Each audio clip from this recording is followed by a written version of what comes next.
ఈరోజు ఒక వినూత్నమైన కార్యక్రమంతో మేము ముందుకు వచ్చాను. నేను ఇక్కడ రెండు విధాలుగా మీరు చూస్తే, ఒకటి బంగారు కుటుంబాలు ఇప్పుడే కలెక్టర్ గారు చెప్పారు, దగ్గర దగ్గర 41 మంది ఈ గ్రామంలో అందరికంటే తక్కువ ఆదాయం వచ్చే కుటుంబాలు. అంటే ఇవంతా కూడా 20 లక్షల కుటుంబాలని రాష్ట్రంలో ఎంపిక చేశాం. మీ ఊర్లో 41 చేశాం. అదే సమయంలో నేను ఆలోచించిన విధానం అట్టడుగు నుండే 20%, పై నుండే 10%. ఈ రోజు ఇక్కడ కూర్చున్న వాళ్ళు కొంతమంది మార్గదర్శులు ఉన్నారు. ఇప్పుడే మనోజ్ గారు అయితే అక్కడికి వచ్చినప్పుడు చూశాను. ఈ రోజు వీళ్ళందరూ కూడా ఇక్కడ కూడా ఒక 5 మంది వచ్చారు. వీళ్ళకి సమాజం ఒక అవకాశం ఇచ్చింది, అందిపుచ్చుకున్నారు.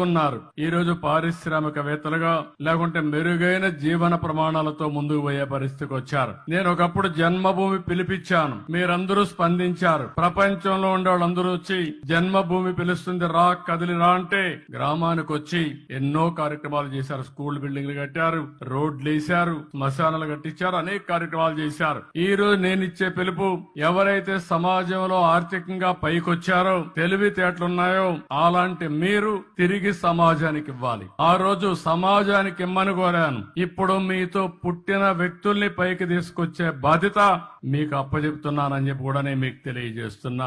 ఆర్థిక సంస్కరణలు వచ్చాయి. నేనే దీనికి కూడా ఆ రోజు భారతదేశంలో పివి నరసింహరావు గారు ఆర్థిక సంస్కరణలు తీసుకొస్తే సెకండ్ జనరేషన్ రిఫార్మ్స్ కి నేనే శ్రీకారం చుట్టాను. ఈ రోజు మీరు చూస్తే బ్రహ్మాండమైన రోడ్లు వచ్చాయి. ఒకప్పుడు హైదరాబాద్ విజయవాడ రోడ్డు చూసేవాళ్ళం.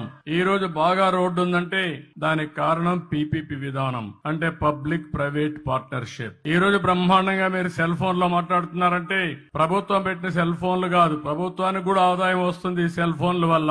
ప్రైవేట్ వ్యక్తులు సర్వీస్ ఇస్తారు, దాని వల్ల వాళ్ళకు లాభాలు వస్తున్నాయి, మీకు మెరుగైన సేవలు అందుతున్నాయి. కరెంట్ విషయంలో గాని, అనేక విషయాల్లో, కాలేజీల విషయంలో గాని చాలా మంది ముందుకొచ్చి ఎన్ని పోయారు. కానీ ఈ రోజు పీపీపీ విధానంలో ఫ్యాక్టరీ పెట్టినా వాళ్ళు పైకి వచ్చారు, తప్పులేదు. ఈ రోజు సిఎస్ఆర్ కూడా పెట్టారు, కార్పొరేట్ సోషల్ రెస్పాన్సిబిలిటీ అని. కానీ కొన్ని కార్యక్రమాలు చేస్తున్నారు. కానీ ఈ రోజు నేను తీసుకున్న కార్యక్రమం మీరు చూస్తే ఎప్పుడు కూడా 20-30 సంవత్సరాల ముందే నేను ఆలోచిస్తాను. సమాజాన్ని అధ్యయనం చేస్తా ఉంటాను, ఎప్పటికప్పుడు అర్థం చేసుకుంటా ఉంటాను. నా ఆలోచన ఒకటే, భారతదేశంలో పుట్టిన ఏ వ్యక్తి గాని పేదరికంలో ఉండడానికి వీలు లేదు.